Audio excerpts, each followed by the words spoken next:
Welcome વિદ્યાર્થી મિત્રો, ઉપનયન જીપીએસસીમાં તમારું સ્વાગત છે. આજનો આપણો વિષય છે ઇન્ડિયન પોલિટી, જેની અંદર આપણે પ્રથમ એવા ચેપ્ટરની શરૂઆત કરવા જઈએ છીએ, ભારતીય બંધારણની વિશેષતાઓ. તો અહીં આપણે ઇન્ડિયન પોલિટી જે કંઈક ભણવાના છે એ મુખ્યત્વે બધી જ એક્ઝામો જે કંઈક આવે એને આવરી લેશે. એ આપણું કન્ટેન્ટ એ બધી જ એક્ઝામો માટે આવશે. જેમ કે શરૂઆત કરીશું કે યુપીએસસીથી માંડીને યુપીએસસી સુધીની જે એક્ઝામ્સ હોય છે ત્યાં સુધીનું કન્ટેન્ટ તમને અહીં મળી રહેશે. યુપીએસસી હોય, જીપીએસસી હોય, ક્લાસ 3 હોય, સુપર ક્લાસ 3 હોય, એસએસસી હોય, આવી ઘણી બધી એક્ઝામો માટે આ ઇન્ડિયન પોલિટીનો લેક્ચર તમારી માટે પૂરતો રહેશે.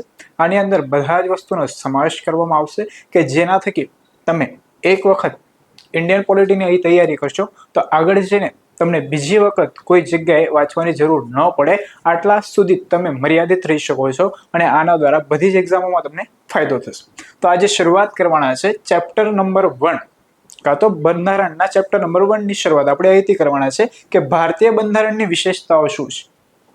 હવે ઘણા બધા વિદ્યાર્થીઓ વિચાર કરશે કે સાહેબ બંધારણની શરૂઆત તો હિસ્ટોરિકલ બેકગ્રાઉન્ડથી થાય છે, પરંતુ હિસ્ટોરિકલ બેકગ્રાઉન્ડ અને બંધારણ બનવાની જે શરૂઆત થઈ છે એ બધી જ વસ્તુ તમારા ઇતિહાસના લેક્ચરમાં કવર થઈ જશે. જેથી એ વસ્તુ મેં અહીં લઈને આવ્યો નથી. જેમ કે રેગ્યુલેટિંગ એક્ટ હોય, પીટ્સ એક્ટ હોય, પીટ્સનો ધારો હોય, મોન્ટેગ્યુ ચેમ્સફોર્ડ સુધારો હોય, બંધારણ સભા કઈ રીતે બની, કઈ રીતે સ્વરાજથી શરૂઆત થઈ છે, ઠીક છે, સુશાસન ને એ બધી વસ્તુઓની ચર્ચા ઇતિહાસના લેક્ચરમાં આવી જશે. તેથી એ લેક્ચર હોય લઈને આવ્યો નથી. મુખ્યત્વે સીધું જ અહીં ઇન્ડિયન પોલિટીનું ચેપ્ટર 1 એટલે આપણે શરૂઆત કરીશું ભારતીય બંધારણની વિશેષતા. તો ભારતના બંધારણની એવી કંઈક વિશેષતાઓ છે કે જે સમગ્ર દુનિયાના બંધારણથી ભારતના બંધારણને કઈ રીતે અલગ કરે છે અને ક્યાંક ને ક્યાંક જીપીએસસીની એક્ઝામમાં મેન્સમાં આવા પ્રશ્નો પૂછાય છે. સિમ્પલ એવો પ્રશ્ન પૂછાઈ શકે છે કે ભારતીય બંધારણની વિશેષતાઓ જણાવો. તો આજે શરૂઆત કરીએ કે ભારતના બંધારણની વિશેષતાઓ શું છે તેના વિશે.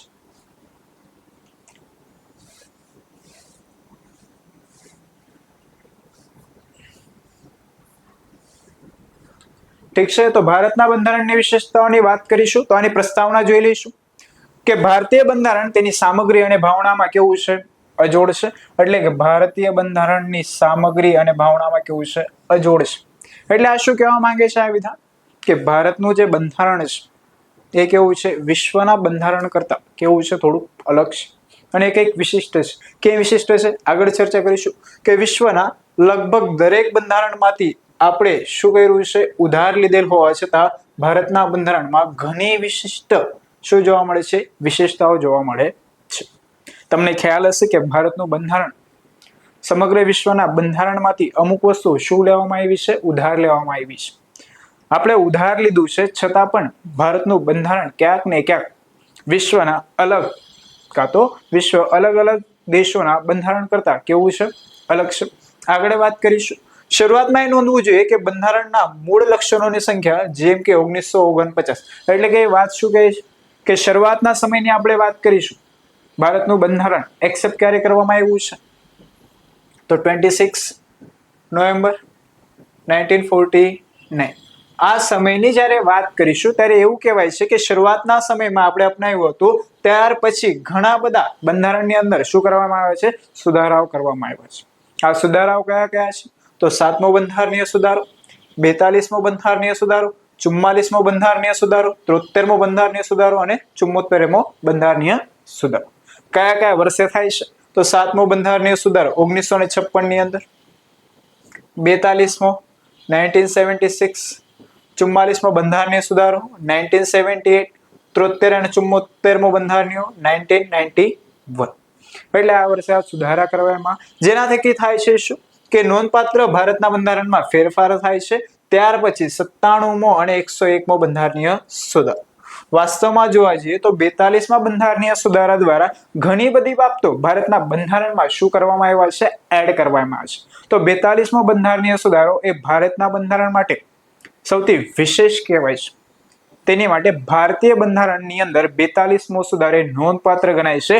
તેના લીધે આ 42મા બંધારણીય સુધારાને શું કહેવાય છે, મિની કોન્સ્ટિટ્યુશન. શું કહેવાય છે, મિની કોન્સ્ટિટ્યુશન. શું કહે છે જોઈ લઈએ કે 42માં બંધારણીય સુધારા દ્વારા કયા વર્ષે 1976 દરમિયાન બંધારણના વિવિધ ભાગોમાં તેના દ્વારા કરવામાં આવેલા મહત્વપૂર્ણ અને મોટી સંખ્યામાં ફેરફારોના કારણે તેને શું કહેવાય છે?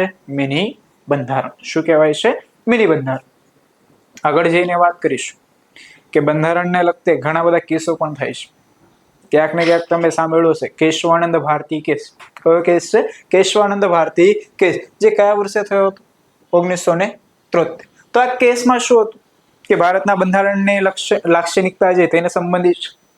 આ કેસની વાત શું છે જોઈએ. શું કહેવામાં આવે છે કે સુપ્રીમ કોર્ટ દ્વારા ચુકાદો આપ્યો હતો કે કલમ 368 હેઠળ સંસદની જે ઘટક શક્તિ છે તેના દ્વારા બંધારણના મૂળભૂત માળખામાં ફેરફાર કરી શકાતો નથી.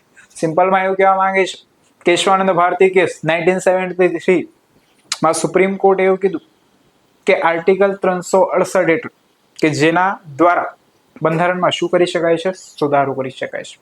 પરંતુ આ આર્ટિકલ 368 એ સંસદને એટલી શક્તિ નથી આપતી કે ભારતીય બંધારણના મૂળભૂત માળખામાં એટલે બેઝિક સ્ટ્રક્ચર ઓફ કોન્સ્ટિટ્યુશન ની અંદર ફેરફાર કરી શકતી નથી. તો સંસદને અહીં સુધારા કરવા પર ક્યાંક ને ક્યાંક સુપ્રીમ કોર્ટ શું લગાવે છે?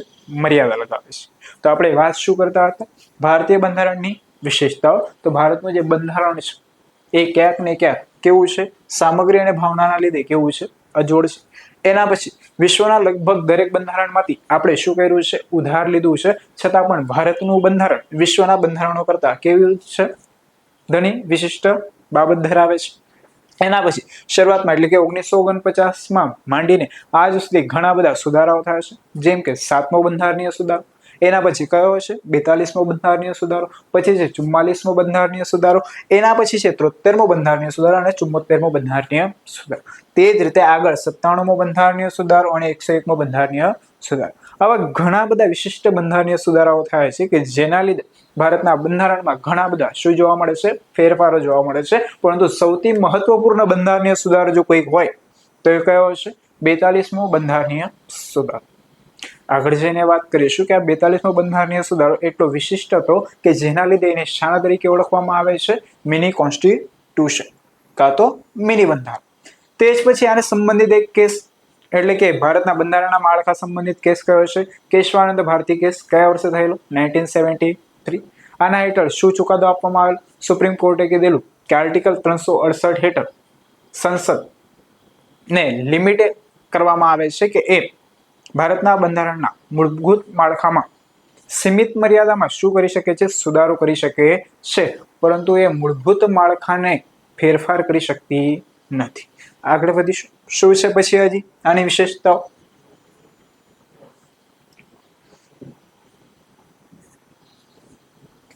પછી જોઈશું કે ભારતીય બંધારણની વિશેષતાઓ કેટલી છે. અમુક ઘણી બધી બુક્સની અંદર 10 થી 12 એવી વિશેષતાઓ આપી છે.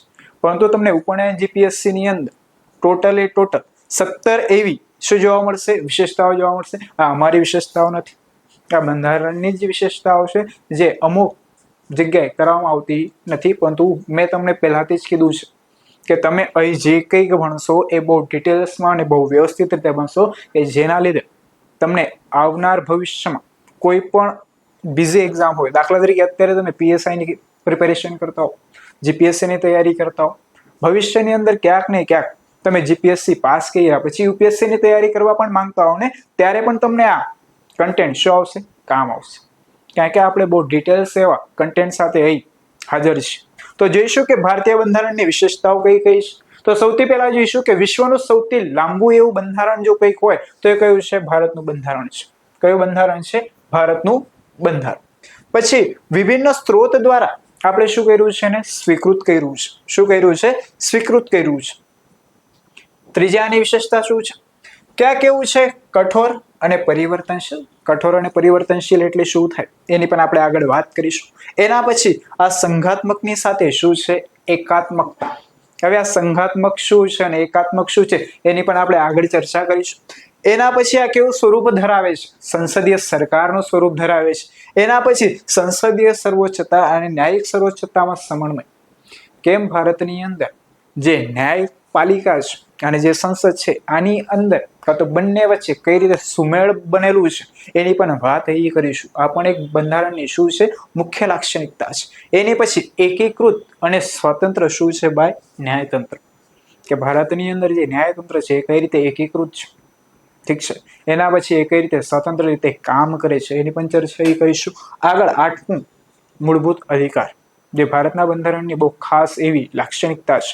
9મું મૂળભૂત અધિકાર હશે તેની સાથે સાથે રાજ્યનીતિના માર્ગદર્શક સિદ્ધાંત, directive principal of state policy, એટલે કે રાજ્યને કયા કયા એવા સિદ્ધાંત અનુસરવા જોઈએ કે જેથી રાજ્યમાં રહેતા દરેક નાગરિકનું શું થાય, ભલું થાય, એ પણ આવશે.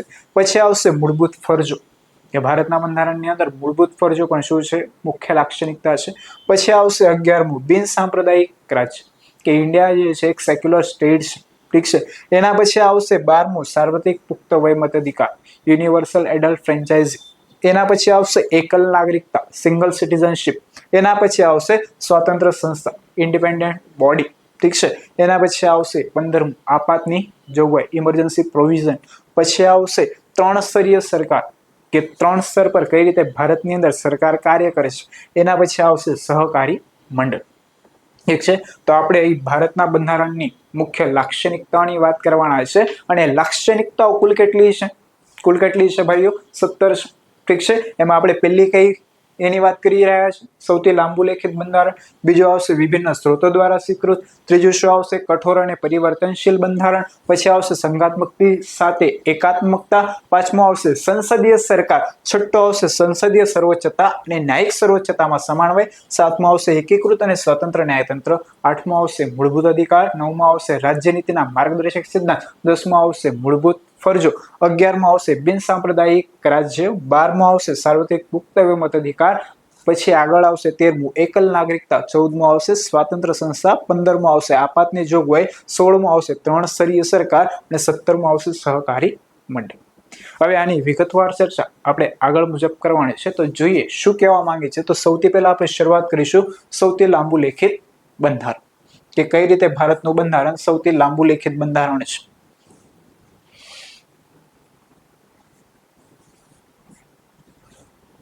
ચાલો જોઈશું સૌથી લાંબુ લેખિત બંધારણ. જે ભારતીય બંધારણની પ્રથમ એવી શું છે ભાઈ, લાક્ષણિકતા છે.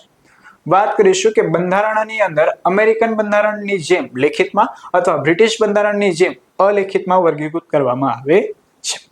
તો ભાઈ મુખ્યત્વે જે બંધારણ હોય ને એ 2 વિભાગોમાં વિભાજિત કરી શકાય છે.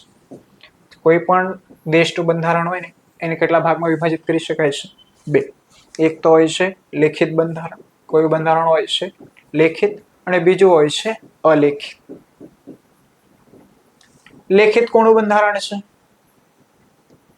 અમેરિકા. અલેખિત કોનું બંધારણ છે, બ્રિટન.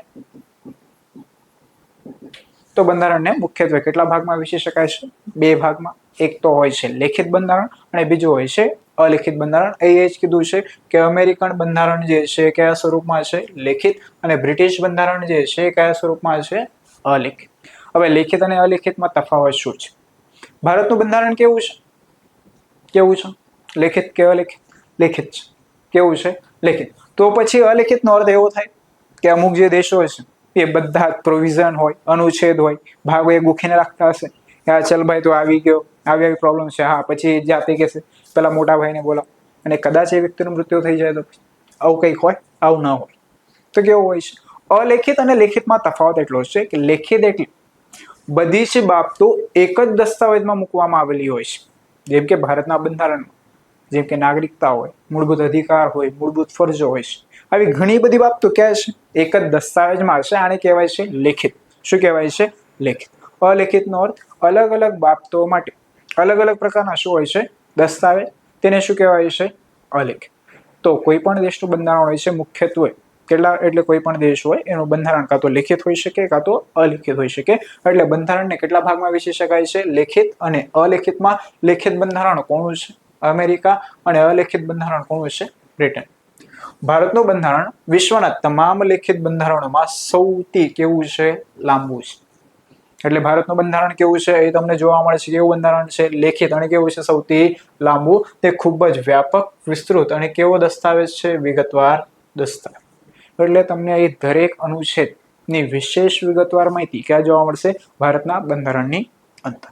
જોઈશું મૂળભૂત રીતે 1949માં એટલે કે ભારતના બંધારણની શરૂઆતની વાત થાય છે, જ્યારે આપણે એક્સેપ્ટ કરેલું ત્યારથી કે બંધારણમાં પ્રસ્તાવના હતી, પછી 395 જેટલા અનુચ્છેદ હતા, કેટલા ભાગોમાં વિભાજિત હતું, 22 ભાગોમાં વિભાજિત હતું, અને કેટલી અનુસૂચિઓ હતી, 8 અનુસૂચિઓ. તો કયા વર્ષની વાત થાય છે? 1949.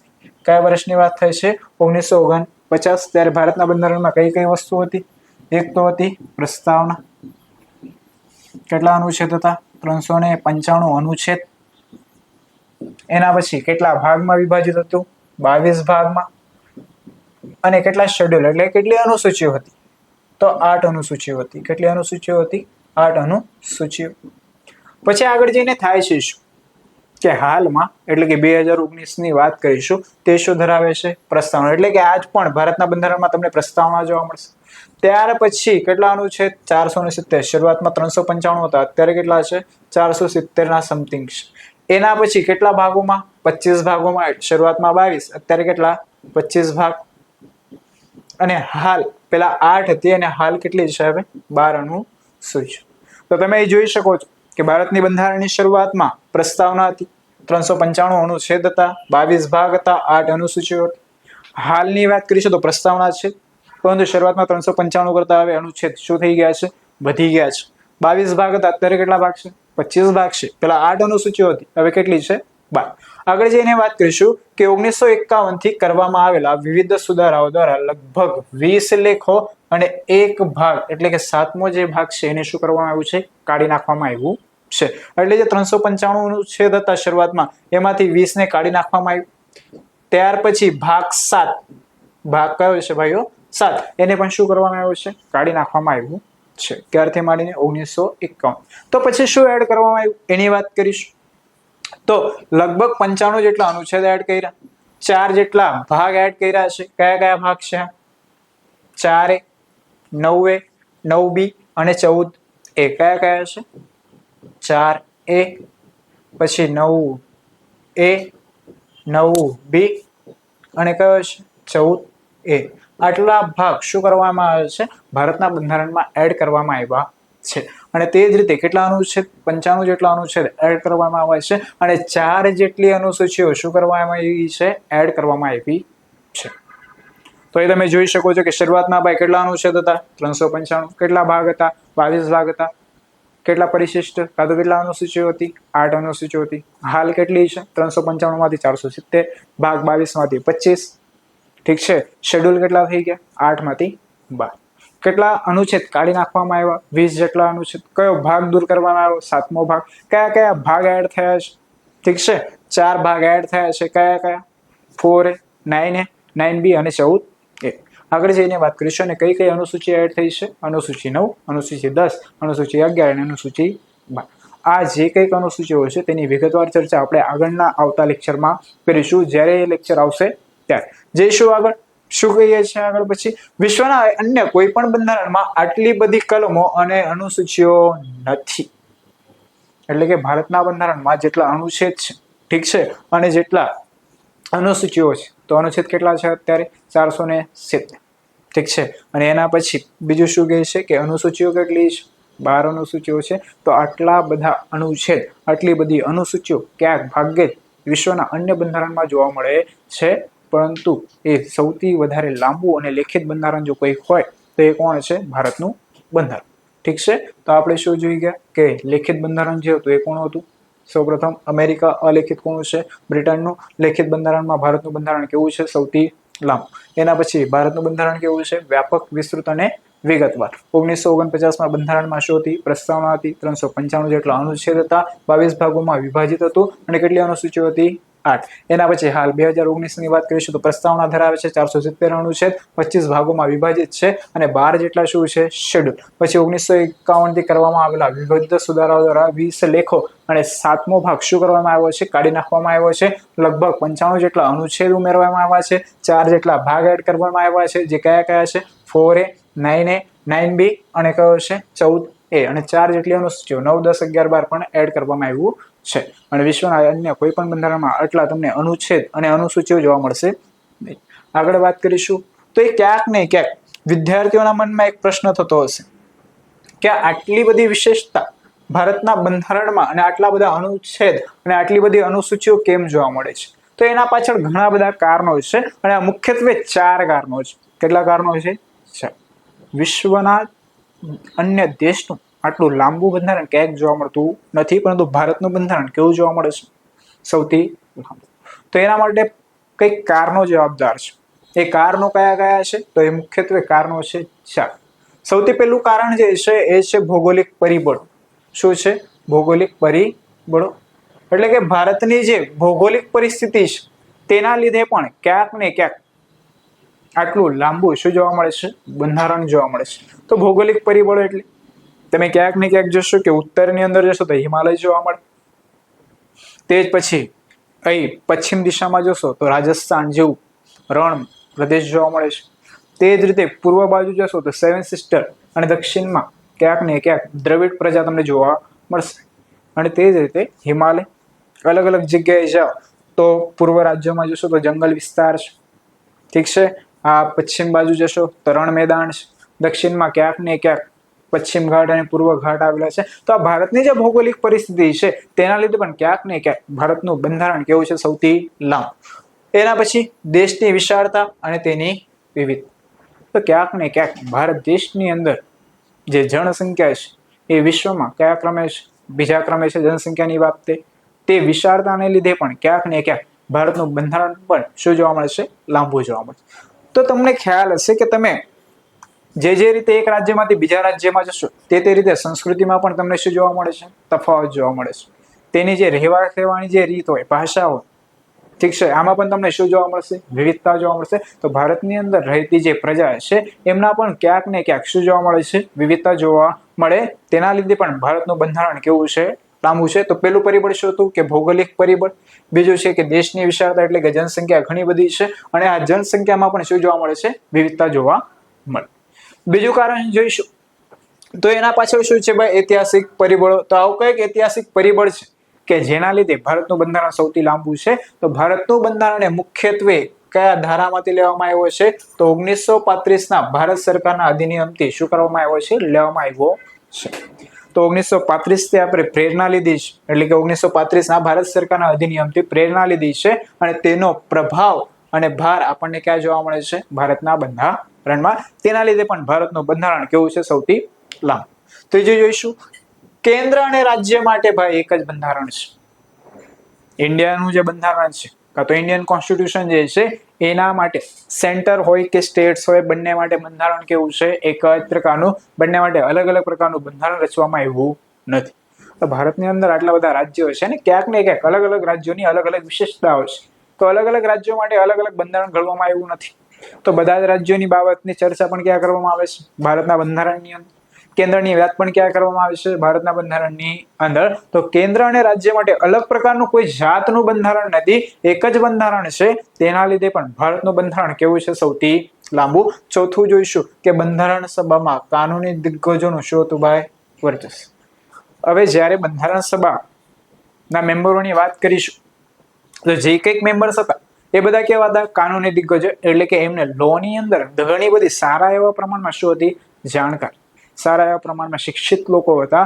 તેમના લીધે પણ ભારતના બંધારણમાં ઘણી બધી અલગ અલગ બાબતોની શું કરવામાં આવી છે? માહિતી આપવામાં આવી છે. તેના લીધે પણ ક્યાંક ને ક્યાંક ભારતનું બંધારણ કેવું જણાય છે? સૌથી લાંબુ. અને આ મુખ્ય 4 કારણો છે કે જેના લીધે ભારતનું બંધારણ વિશ્વનું સૌથી એવું લાંબુ શું જણાય છે? બંધારણ કહેવાય છે.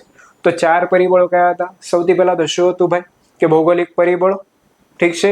એના પછી ભારતની વિશાળતા અને ત્યાં વિશાળતાની અંદર તમને જોવા મળતી વિવિધતા. બીજું કારણ શું છે? 1935 નો જે કઈ કાયદો છે તેનો આપણને પ્રભાવ જોવા મળે. ત્રીજું કારણ શું જોવા મળે છે? કે કેન્દ્ર અને રાજ્ય માટે કેવું બંધારણ છે? એક જ બંધારણ. ચોથું શું છે? શું કહેવામાં આવે છે? ચોથું કે બંધારણ સભામાં કાનૂની દિગ્ગજોનું શું હતું ભાઈ? વર્ચસ્વ હતું. 4 પરિબળો તમારે યાદ રાખવાના છે.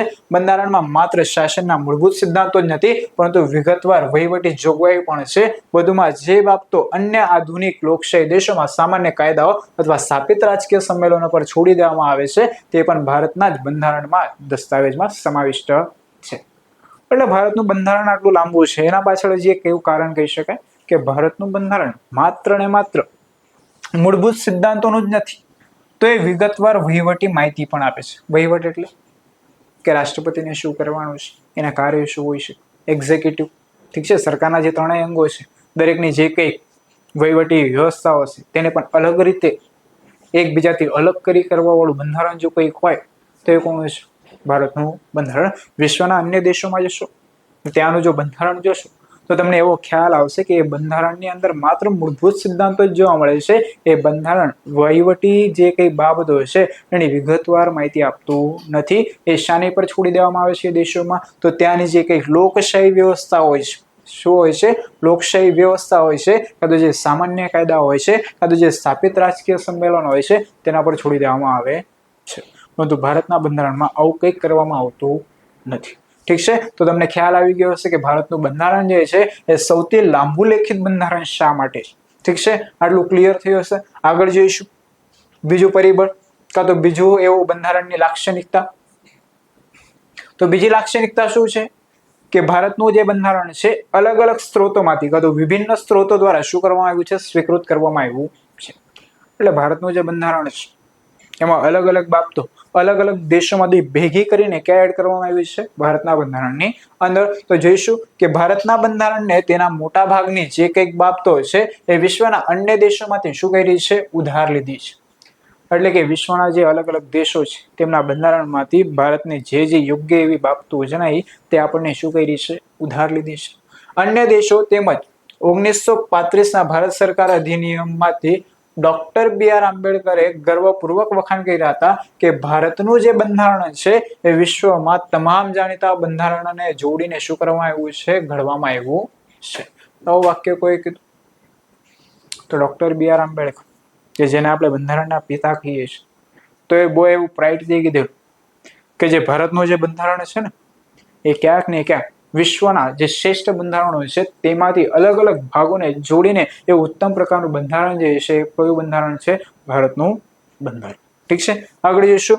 બંધારણનો માળખાકીય ભાગ મોટા ભાગે 1935ના ભારત સરકાર અધિનિયમમાંથી લેવામાં આવ્યો છે. જો સૌથી વધારે ભાર જો આપણા બંધારણમાં જોવા મળે તો એ કોણ છે? 1935ના ભારત સરકાર અધિનિયમનો સૌથી વધારે ભાર આપણને ક્યાં જોવા મળે છે? ભારતીય બંધારણની અંદર. પછી જોઈશું ભારતનો જે કઈ બંધારણ છે તેનો દાર્શનિક ભાગ. દાર્શનિક ભાગ એટલે કે જે મૂળભૂત અધિકારો છે અને જે રાજ્ય નીતિના માર્ગદર્શક સિદ્ધાંતો છે એટલે કે ફંડામેન્ટલ રાઇટ્સ અને ડીપીએસપી જે છે એ અમેરિકન અને આયરિશ કોન્સ્ટિટ્યુશનમાંથી શું કરવામાં આવે છે? ઉધાર લેવામાં આવ્યા છે. તો ભાઈ ફંડામેન્ટલ રાઇટ આપણે ક્યાંથી લીધા? યુએસએ ના બંધારણમાંથી. ક્યાંથી લીધા? યુએસએ ના બંધારણમાંથી. અને જે ડીપીએસપી છે એટલે કે રાજ્ય નીતિના માર્ગદર્શક જે સિદ્ધાંત છે એ ક્યાંથી લીધા છે? આયરિશ એટલે કે આયર્લેન્ડમાંથી. ક્યાંથી લીધા છે? આયર્લેન્ડમાંથી. આગળ જોઈશું. અનુક્રમે બંધારણનો જે રાજકીય ભાગ છે એટલે કે કેબિનેટ સરકારનો જે સિદ્ધાંત છે અને કારોબારી અને ધારાસભા વચ્ચેનો જે સંબંધ છે એ આપણે ક્યાંથી લીધું છે?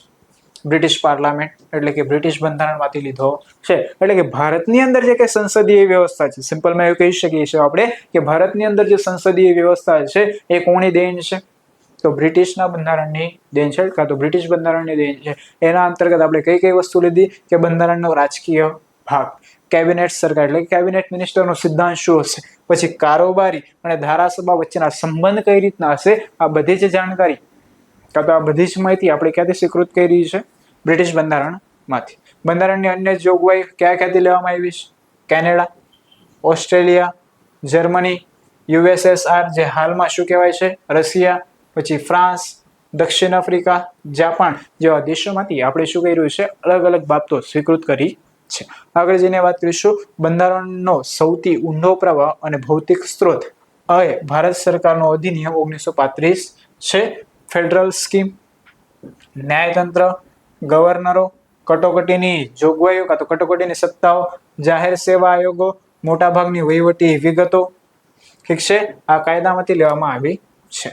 બંધારણની અડધાથી વધુ જોગવાઈઓ 1935ના અધિનિયમ સાથે સમાન છે અથવા તેની સાથે નજીકની સામ્યતા ધરાવે છે. તો ભારત સરકાર અધિનિયમ 1935માંથી કઈ કઈ વસ્તુ લેવામાં આવી છે? સૌપ્રથમ તો ફેડરલ સ્કીમ. ફેડરલ શું છે આગળ વાત કરીશું પાછી, ત્યારે તમને હું ડિટેલ્સમાં કહીશ. પછી શું આવે છે? ન્યાયતંત્ર એટલે કે જ્યુડિશિયરી. પછી આવશે કયું? ગવર્નર્સ. પછી કટોકટીની સત્તાઓ, કોની જોડે કટોકટીની સત્તાઓ છે?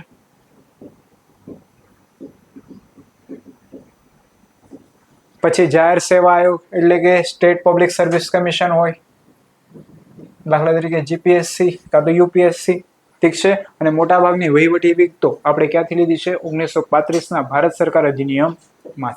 તો આપણે વિભિન્ન સ્ત્રોતો દ્વારા સ્વીકૃત એટલે કે દાખલા તરીકે મોટાભાગની જોગવાઈઓ વિશ્વના અન્ય બંધારણમાંથી શું કરી છે? સ્વીકૃત કરી છે. એનામાં શરૂઆતની વાત કરીએ, સૌથી વધારે આપણા પર પ્રભાવ કયા અધિનિયમનો છે? 1935ના ભારત સરકાર અધિનિયમ. આના પર ડોક્ટર બી આર આંબેડકરે બહુ સારું એવું વાક્ય કીધું કે મને ગર્વ થાય છે કે વિશ્વના અન્ય બંધારણોમાંથી આપણે ભારતને એવું ઉત્તમ પ્રકારનું શું ઘડ્યું છે? બંધારણ ઘડ્યું છે. બંધારણનો માળખાકીય મોટો ભાગ કોનાથી પ્રેરિત છે? 1935ના ભારત સરકારના અધિનિયમમાંથી. ફંડામેન્ટલ રાઇટ્સ આપણે ક્યાંથી લીધા છે? યુએસએ માંથી. ડીપીએસપી ક્યાંથી લીધા છે? આયરિશ બંધારણ એટલે કે આયર્લેન્ડમાંથી. પછી વાત કરીશું તો અન્ય જોગવાઈઓ ક્યાંથી લીધી છે? Canada, Australia, Germany, Russia, France, દક્ષિણ આફ્રિકા, જાપાન વગેરે માંથી. 1935ના ભારત સરકાર અધિનિયમનો સૌથી વધારે પ્રભાવ કઈ કઈ બાબતોમાં જોવા મળે છે? ફેડરલ સ્કીમ, ન્યાયતંત્ર, ગવર્નરો, કટોકટીની સત્તાઓ અને મોટાભાગની વહીવટી વિગતો અને જાહેર સેવા આયોગ. અને અડધા કરતા વધારે જે બાબતો છે આપણે ક્યાંથી સ્વીકૃત કરી છે? ભારત સરકાર અધિનિયમ 1935માંથી. અને તેને જ લગતી સામ્યતા આપણને ક્યાં જોવા મળે છે? ભારતના બંધારણની અંદર. અહીંથી તમને બીજો જે ટોપિક છે વિભિન્ન સ્ત્રોત દ્વારા સ્વીકૃત, આ ક્લિયર થયો છે. આગળ જઈશું. ત્રીજું એવું લાક્ષણિકતા, કઠોર અને પરિવર્તનશીલનું સમન્વય. કે ભારતનું બંધારણ કઠોર છે કે પરિવર્તનશીલ છે એની વાત કરીશું. એટલે કે ફ્લેક્સિબલ છે કે રિજિડ છે. ફ્લેક્સિબલ એટલે દાખલા તરીકે રબર જેવો, એને તમે વાળો તો તરત વળી જાય કે, તો એને ફ્લેક્સિબલ કહેવાય. પરંતુ જો કોઈક લોખંડની વસ્તુ તમે એને વાળવા જાઓ તો એ વળશે ખરી નહીં. તો એ કેવી છે? કઠોર છે. એટલે એક ફ્લેક્સિબલ વસ્તુ અને એક કઠોર વસ્તુ. તો ભારતનું બંધારણની પણ કંઈક એવી જ વાત ચાલે છે કે જે ભારતનું બંધારણ છે ફ્લેક્સિબલ છે કે રિજિડ છે, કાં તો પરિવર્તનશીલ છે કાં તો કઠોર છે, એની વાત એ થાય છે. તો બંધારણને પણ બે એવા ભાગમાં શું કરી શકાય છે? વિભાજિત કરી શકાય છે. એક તો હોય છે કઠોર. કયો હોય છે? કઠોર. બીજો હોય છે પરિવર્તનશીલ. કેવો હોય છે? પરિવર્તનશીલ.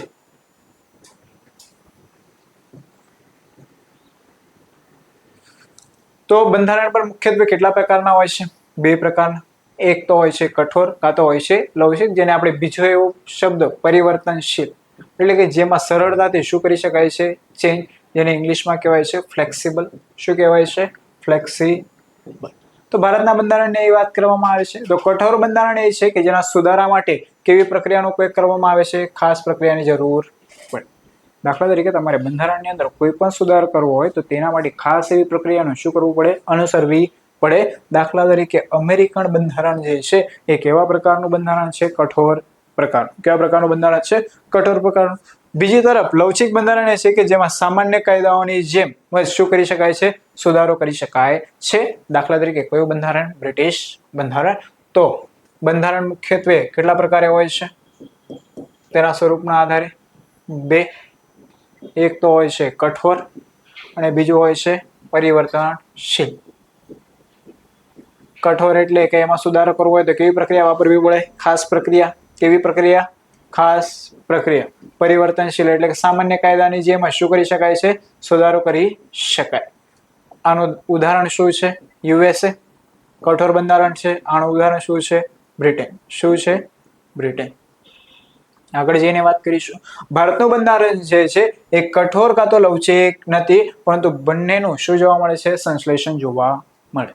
તો ભારતનું બંધારણ ના કે કઠોર છે ના કે પરિવર્તનશીલ છે, પરંતુ બંને પ્રકારના શું ધરાવે છે? લક્ષણો ધરાવે છે. કલમ 368 હેઠળ બે પ્રકારના સુધારા માટે શું કરે છે? પ્રદાન કરે છે. તો કયો એવો અનુચ્છેદ છે કે જેના હેઠળ આવા બંને પ્રકારના શું જોવા મળે છે? સુધારાઓ જોવા મળે. અને તમને ખ્યાલ જ છે કે અનુચ્છેદ 368 એ ભારતના બંધારણની અંદર સુધારા માટેની શું કરે છે? જોગવાઈ આપે છે. જે શું પેલું શું કહે છે કે કેટલીક જોગવાઈઓ સંસદની વિશેષ બહુમતી દ્વારા સુધારી શકાય છે. એટલે કે દરેક ગૃહમાં હાજર અને મતદાન કરવા વાળા જે સભ્ય છે તેમની કેટલી બહુમતી હોવી જોઈએ? 2/3. અને કુલ સભ્યની પણ શું હોવી જોઈએ? બહુમતી હોવી જોઈએ. તો આ કઠોર પ્રકારની બહુમતી છે. કઈ રીતે? દાખલા તરીકે કોઈ પણ એક બાબત હોય, કોઈક બાબતની આપણે ચર્ચા કરીશું, એના પર વિશેષ બહુમતીની વાત થાય છે, તો બંને ગૃહોની અંદર સૌથી પહેલા તો જે વ્યક્તિઓ છે વોટ નાખવા આવવાના છે એ દિવસે, એ તો હાજર અને જે મતદાન કરવા વાળા હોય છે એમની 2/3 જેટલી શું હોવી જોઈએ? બહુમતી. દાખલા તરીકે ઉપલું ગૃહ શું છે? રાજ્યસભા. નીચલું ગૃહ શું છે? લોકસભા. લોકસભાની મેક્સિમમ સીટ 545, રાજ્યસભાની 245. દાખલા તરીકે હવે કુલ સંખ્યા કેટલી થશે? બંનેનો સરવાળો કરીએ તો 245 + 545 કેટલા થાય? 790. હવે દાખલા તરીકે 790 માંથી આજે હાજર કેટલાક છે? 400 લોકો છે. કેટલા હાજર છે? 400. અને એ બાબત પર આપણને શું લેવાની છે? બહુમતી લેવાની. તો 400 ના તમારે કેટલા લેવાના? 2/3. કેટલા લેવાના? 2/3. તો આ પ્રક્રિયા શરૂ ક્યારે થશે ખબર? સૌથી પહેલા તો તમારે આ 790 માંથી અડધા જેટલા લોકો શું હોવા જોઈએ? હાજર હોવા જોઈએ. એટલે પહેલા તો 50% જેટલા તો હાજર જ હોવા જોઈએ. 50% હાજર હશે તો જ આગળની કાર્યવાહીની શું થશે? શરૂઆત થશે. 400 ના 2/3 કરી લો. કેટલા થાય? 3 × 3 વધી 1, 3 × 3 9 વધી 1, 3 × 3 9, 133 × 2 એટલે કેટલા થશે? 266. એટલે 267 થી 68 સમથિંગ જેવું થાય કે નહીં? એટલે 400 જેટલા લોકોમાંથી 268 જેટલા લોકો હા પાડે તો જ એમાં શું કરી શકાશે? સુધારો કરી શકાશે. આ કયા પ્રકારની બહુમતી છે? કઠોર પ્રકારની બહુમતી. ઠીક છે. 2 પ્રકારની બહુમતી હોય છે. તો ખ્યાલ આવ્યું પેલી બહુમતી કઈ રીતના છે? સૌથી પહેલા તો 50% જેટલા મેમ્બર તો હાજર હોવા છે. એટલા હાજર રહ્યા પછી પણ હાજર અને મતદાન કરવા વાળા જાય છે એમની બહુમતી કેટલી હોવી જોઈએ? 2/3. કેટલી હોવી જોઈએ? 2/3. હાજર અને મતદાન કરવા વાળા જો 2/3 જેટલા લોકો હા પાડી દેશે તો જે સુધારો ક્યાં કરી શકાશે? બંધારણની અંદર. બીજી જોગવાઈ શું છે?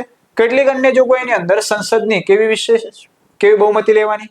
વિશેષ બહુમતી. અને તેની સાથે સાથે આ ક્યારે કરવામાં આવે છે કે સુધારો જે છે એ કોને લગતો હોવો જોઈએ? રાજ્યને લગતો હોવો જોઈએ. તો અડધા કરતા રાજ્યની પણ તમારે શું લેવી પડે?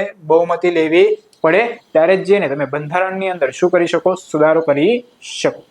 તો 2 પ્રકારની બહુમતી છે. એક તો હાજર અને મતદાન કરવા વાળાની 2/3 બહુમતી. પરંતુ એના પહેલાની પૂર્વઅટ એવી છે કે 50% જેટલા લોકો તો પહેલા શું હોવા જોઈએ? હાજર હોવા જોઈએ.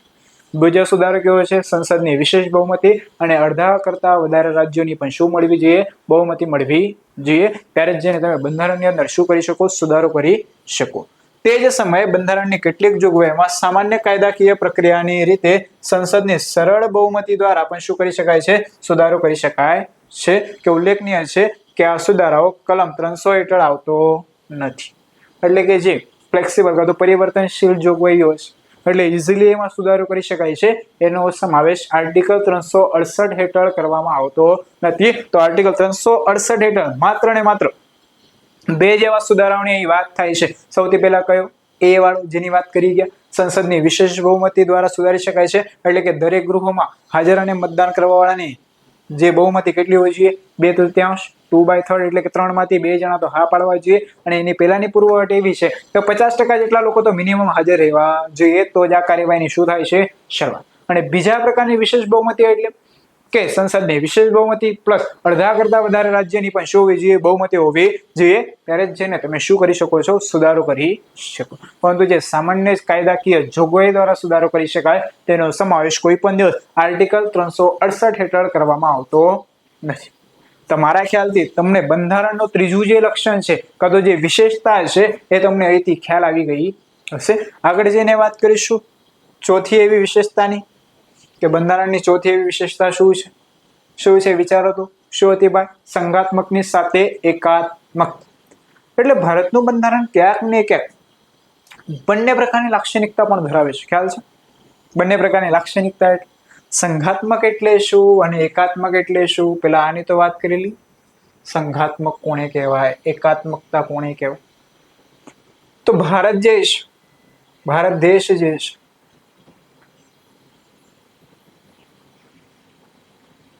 આપણે થોડુંક મેપ દોરી લઈએ સમજવા ખાતર. તો એ સેન્ટર છે દિલ્હી. અને બધા જ રાજ્યો પર શું રાખે છે? ધ્યાન રાખે છે. એટલે કેન્દ્રના અંદર બધા રાજ્ય આવે કે એટલે તમે સેન્ટર કેટલું છે? 1. કેન્દ્ર કેટલું છે? 1. આ બધા એના શું છે? રાજ્યો છે કે નહીં? શું છે? રાજ્ય. રાજ્ય એટલે કે સંઘ છે કે નહીં? ખ્યાલ આવે છે? તો બધું એક જ જગ્યાએ એટલે એકાત્મક જેવું થઈ જાય. અને સંઘ પાસે જાય એટલે સંઘ જોડે ક્યાંક ને ક્યાંક પાવર છે. તો ક્યારે ભારતનું જે બંધારણ છે સંઘાત્મક રહે છે અને ક્યારે ભારતનું બંધારણ એકાત્મક રહે છે તેની અહીં વાત કરીશું. આગળ હજી હું ડિટેલ્સમાં આનું વિશે વાત કરીશ. પહેલા જોઈએ કે શું કહેવામાં આવ્યું છે કે ભારતનું બંધારણ સરકારની સમવાયી વ્યવસ્થા સ્થાપિત કરે છે. તેમાં ફેડરેશનની તમામ સામાન્ય વિશેષતાઓ છે, જેમ કે બે સરકાર સત્તાનું વિભાજન, લેખિત બંધારણ, બંધારણની સર્વોપરિતા, બંધારણની કઠોરતા, સ્વતંત્ર ન્યાયતંત્ર અને દ્વિગૃહ. એટલે જે આ સંઘાત્મક સરકાર હોય છે ત્યાં કેવી કેવી બાબતો આવે છે? તો બે સરકાર, ભારતની અંદર બે સરકાર જોવા મળે કે નહીં? કઈ કઈ બે સરકાર? એક તો કેન્દ્ર સરકાર અને બીજી કઈ? રાજ્ય સરકાર. પછી સત્તાનું વિભાજન જોવા મળે કે નહીં? 3 પ્રકારની યાદીઓ છે, કેન્દ્ર યાદી, રાજ્ય યાદી અને સમવર્તી યાદી. એટલે સત્તાનું પણ વિભાજન છે. લેખિત બંધારણ તો છે જ. એના પછી બંધારણની સર્વોપરિતા, કાયદાનો બાપ એટલે કોણ? બંધારણ. કોઈ પણ કાયદો જન્મે છે, જો એ ગેરબંધારણીય હોય તો તેને શું કરવામાં આવે છે? નાબૂદ કરવામાં આવે છે. એટલે બંધારણની પણ ભારતની અંદર શું જોવા મળે છે? સર્વોપરિતા. બંધારણની કઠોરતા પણ જોવા મળે, અત્યારે જ આપણે વાત કરી ગયા. અને સ્વતંત્ર ન્યાયતંત્ર અને દ્વિગૃહવાદ પણ આપણને ક્યાં જોવા મળે છે? ભારતના બંધારણની અંદર. આગળ વાત કરીશું. જો કે ભારતીય બંધારણમાં મોટી સંખ્યામાં એકાત્મક અથવા બિનસંઘીય વિશેષતાઓ પણ છે, જેમ કે એક મજબૂત કેન્દ્ર, એક બંધારણ, એક નાગરિકતા, બંધારણની સુગમતા, સંકલિત ન્યાયતંત્ર, કેન્દ્ર દ્વારા રાજ્યમાં રાજ્યપાલની નિમણૂક, તમામ ભારતીય સેવાઓ, કટોકટીની જોગવાઈઓ અને તેના કરતા વધુ. તો આ જો સંઘાત્મકની વાત હતી. કોની વાત હતી? સંઘાત્મક. એટલે આ શું હતી? ફેડરલ ફીચર્સ છે. ઇંગ્લિશમાં ને કહેવાય ફેડરલ ફીચર્સ. અને આ કેવી છે? યુનિટરી. કોની છે? યુનિટરી. તો જે તે રાજ્યને અલગ અલગ પ્રકારની વ્યવસ્થા પણ કે બે સરકાર હશે, ઠીક છે, સત્તાનું વિભાજન હશે. આ સંઘાત્મક સરકારના શું છે? લક્ષણો છે. એકાત્મક સરકાર એટલે કે બધું કોણ કરે છે? કેન્દ્ર. તો ભારતની અંદર પણ તમને આવું કંઈક જોવા મળે કે નહીં? દાખલા તરીકે એક મજબૂત કેન્દ્ર એટલે દિલ્હી છે કે નહીં? સેન્ટર, સંસદ છે. બીજું એક જ બંધારણ છે. અમેરિકાની અંદર જશો તો અમેરિકાના કેન્દ્રનું બંધારણ એટલે કે એનું અલગ હશે, અને અમેરિકાના જે રાજ્યો છે તેનું બંધારણ પણ તમને કેવું મળશે? અલગ જોવા મળશે. એના પછી એક જ નાગરિકતા. યુએસએ ની અંદર બે નાગરિકતા જોવા મળે. રાજ્યની અલગ નાગરિકતા હોય અને કેન્દ્રની અલગ નાગરિકતા હોય ત્યાં. પરંતુ ભારતની અંદર એવું કંઈક છે કે આપણે ગુજરાતમાં રહીએ અને ગુજરાતની સિટીઝનશીપ કે આઈ એમ ગુજરાતી સિટીઝનશીપમાં તમે કોઈ દિવસ આવું લખી શકો કે ગુજરાતી? તમે શું લખો છો? ઇન્ડિયન. કારણ કે ભારતની અંદર કેવો સિદ્ધાંત છે? એકલ નાગરિકતાનો સિદ્ધાંત છે. પછી બંધારણની સુગમતા. એટલે ઇઝીલી આપણે શું કરી શકીએ? ચેન્જ કરી શકીએ. એની અંદર એવી પણ વ્યવસ્થા છે, કારણ કે ભારતનું બંધારણ એ બંને પ્રકારના શું ધરાવે છે? લક્ષણો ધરાવે છે. એના પછી સંકલિત ન્યાયતંત્ર. સંકલિત ન્યાયતંત્ર એટલે જિલ્લા ન્યાયાલય, એના ઉપર કોણ હોય છે? રાજ્ય ન્યાયાલય, હાઈકોર્ટ. એના પછી સુપ્રીમ કોર્ટ. એટલે તમને કંઈક પ્રોબ્લેમ હોય તમે આગળ જઈને શું કરી શકો છો? ફરિયાદ કરી શકો. એને કહેવાશે એકીકૃત ન્યાયતંત્ર. કેન્દ્ર દ્વારા રાજ્યમાં રાજ્યપાલની નિમણૂક. ખ્યાલ જ હશે તમને કે કેન્દ્ર દ્વારા રાજ્યની અંદર કોની નિમણૂક કરવામાં આવે છે? રાજ્યપાલની નિમણૂક. ભારતની અંદર આવેલી ભારતીય સેવાઓ, દાખલા તરીકે યુપીએસસી, આઈએએસ, આઈપીએસ, આ બધું પણ કોણ કરે છે? સેન્ટર કરે છે. આવી ઘણી બધી બાબતો તમને ક્યાં જોવા મળે છે? ભારતના બંધારણની અંદર. એટલે કે તમને ફેડરલ ફીચર્સ પણ જોવા મળે છે અને યુનિટરી જેવા ફીચર્સ પણ ક્યાં જોવા મળે છે? ભારતના બંધારણની અંદર. આવી રીતે ભારતનું જે બંધારણ છે એ બંને જ પ્રકારના શું ધરાવે છે? લક્ષણો ધરાવે છે. એના માટે ભારતનું બંધારણ કેવું છે? સંઘાત્મકની સાથે એકાત્મકતા જેવી શું ધરાવે છે? વિશેષતા ધરાવે છે. વધુમાં બંધારણમાં ફેડરેશન શબ્દનો ક્યાં પણ ઉપયોગ કરવામાં આવ્યો નથી. છતાં પછી વાત કરીએ. માત્ર ને માત્ર જે વાત ચાલે છે એ એવી વાત ચાલે છે કે ભારતનું બંધારણ સંઘાત્મકની સાથે એકાત્મકતાનું શું ધરાવે છે? સ્વરૂપ ધરાવે છે. પરંતુ ભારતના બંધારણમાં આજ દિન સુધી ફેડરેશન શબ્દનો ઉપયોગ કરવામાં આવ્યો નથી. પછી શું કહેવા માંગે છે? તે જ રીતે બીજી બાજુ જે કલમ 1 છે એટલે કે અનુચ્છેદ 1, કયો અનુચ્છેદ 1? એવું કહે છે કે ભારત જે છે એ રાજ્યના સંઘ તરીકે શું કરવામાં આવે છે? વર્ણન કરવામાં આવ્યો છે. એટલે ભારત દેશ એ શું છે?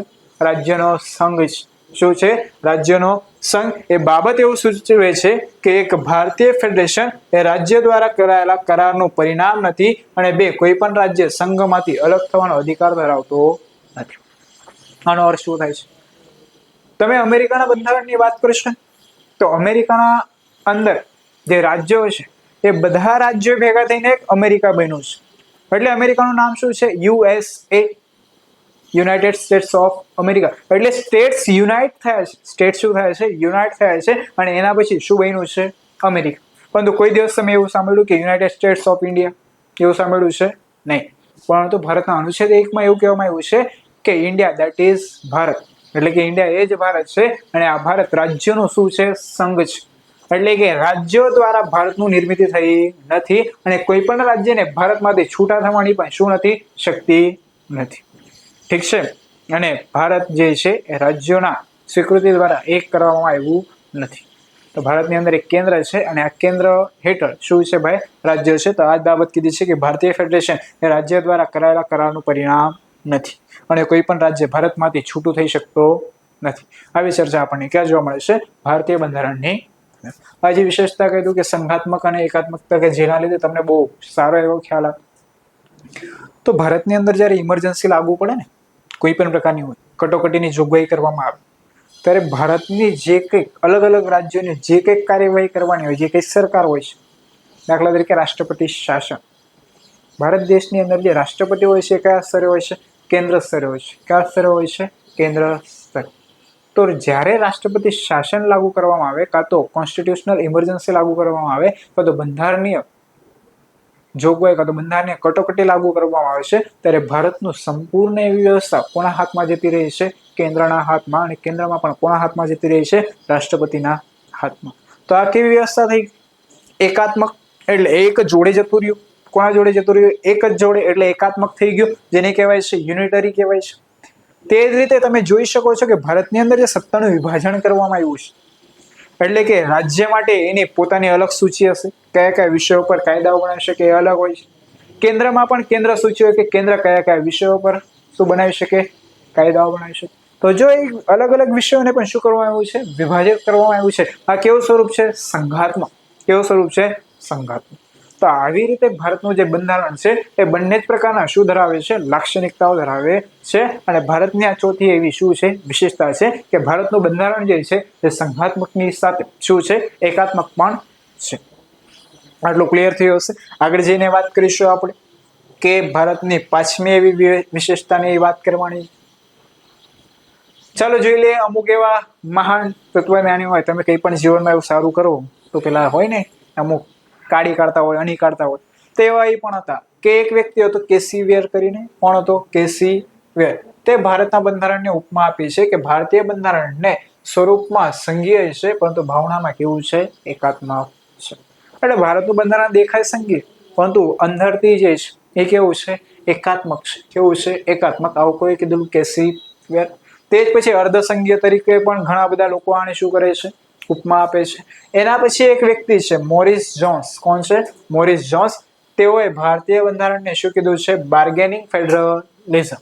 બાર્ગેનિંગ ફેડરલિઝમ એટલે બાર્ગેન કરવાનું આવે કે નહીં, ભાવ ઓછો વધતો કરવાનો. તો એવું ફેડરલિઝમ, બાર્ગેનિંગ ક્યાં કરવામાં આવે છે, ભારતની અંદર. એવું કહેવા વાળો વ્યક્તિ કોણ છે, મોરિસ જોન્સ.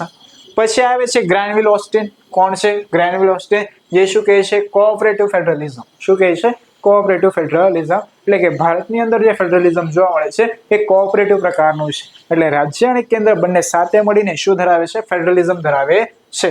એના પછી એક વ્યક્તિ છે આઇવર ઝેની. જેઓએ શું કીધું છે, ફેડરેશન વિથ સેન્ટ્રલાઇઝિંગ ટેન્ડન્સી.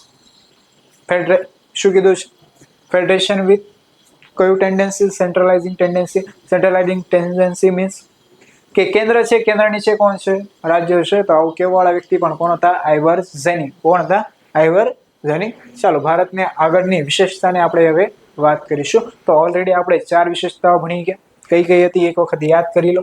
કઈ કઈ હતી, સૌથી પહેલા કઈ હતી, વિશ્વનું સૌથી લાંબુ એવું લેખિત બંધારણ. બીજું શું હતી, પેલો જોઈ લઈએ, સૌથી લાંબુ લેખિત બંધારણ.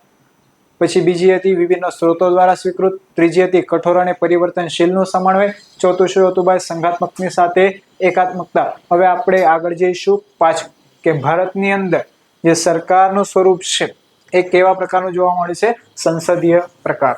કેવા પ્રકારનું જોવા મળે છે, સંસદીય.